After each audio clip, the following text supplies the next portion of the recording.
আসসালামু আলাইকুম। আজকে হলো বিশ্ব ইজতেমার লাস্ট দিন। তো আজকে লাস্ট দিনের কিছু ভিডিও তুলেছি, প্রায় 3 কোটি ছাড়িয়ে গেছে।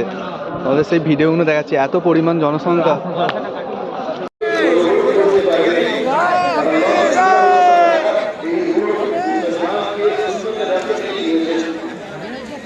যদি এর বাইরে হয়ে আসে, ঢাকা থেকে, জঙ্গল থেকে, চিড়িয়াখানা থেকে হয়ে আসে, অসংখ্য মানুষ ভয়ে থাকতে থাকে, কেউ আগে বাড়ে না।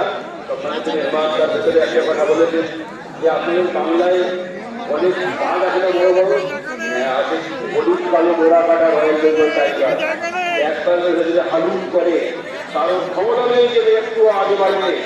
এইরকম একটা বাঘের ভাবে লাখো মানুষ শব্দ থাকে, একটা মানুষ একটা মুসলমান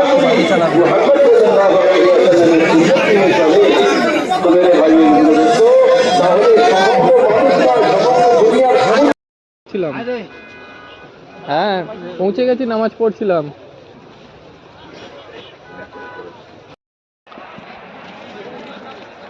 मेरे भाई बहनों दोस्तों, अल्लाह सुब्हानहू व तआला মহান সত্তা থেকে ফায়দা হাসিল